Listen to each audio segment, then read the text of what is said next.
দক্ষিণ এশিয়ার চলমান ভূ রাজনৈতিক টানাপোড়েনের মধ্যে এক নতুন সমীকরণের আভাস পাওয়া যাচ্ছে। ভারতকে বাদ দিয়ে বাংলাদেশ, চীন, মিয়ানমার ও পাকিস্তানকে নিয়ে একটি নতুন 4 দেশীয় আঞ্চলিক ফোরাম গঠনের প্রস্তাব দিয়েছে পাকিস্তান। বাংলাদেশের অন্তর্বর্তীকালীন সরকারের সময় এই প্রস্তাবকে অত্যন্ত তাৎপর্যপূর্ণ বলে মনে করছেন বিশ্লেষকরা। কূটনৈতিক সূত্র মতে গত 24 জানুয়ারি পাকিস্তানের পররাষ্ট্রমন্ত্রী ও উপপ্রধানমন্ত্রী ইসহাক দার বাংলাদেশের পররাষ্ট্র উপদেষ্টা মোহাম্মদ তৌহিদ হোসেনকে ফোন করে এই 4 দেশীয় বৈঠকের প্রস্তাব দেন। পাকিস্তান নির্বাচনের আগেই এই বৈঠক করতে আগ্রহী হলেও পররাষ্ট্র উপদেষ্টা ফেব্রুয়ারির জাতীয় নির্বাচন পর্যন্ত বিষয়টি স্থগিত রাখার পরামর্শ দিয়েছেন। তবে অন্তর্বর্তী সরকারের নির্ভরযোগ্য সূত্র বলছে এই বিষয়ে এখনও কোনো আনুষ্ঠানিক আলোচনা বা ইতিবাচক সাড়া দেওয়া হয়নি। গত 5ই আগস্ট ছাত্র জনতার অভ্যুত্থানের শেখ হাসিনা সরকারের পতনের পর থেকে পাকিস্তানের সঙ্গে বাংলাদেশের সম্পর্কের বরফ গলতে শুরু করেছে।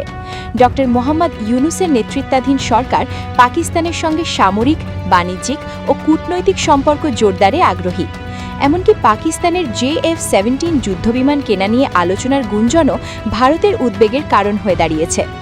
বিশ্লেষকরা মনে করছেন সার্ক দীর্ঘকাল অকার্যকর থাকায় ভারতবিহীন একটি নতুন আঞ্চলিক কাঠামো গড়তে চায় পাকিস্তান, যেখানে তাদের প্রধান সহযোগী হবে চীন।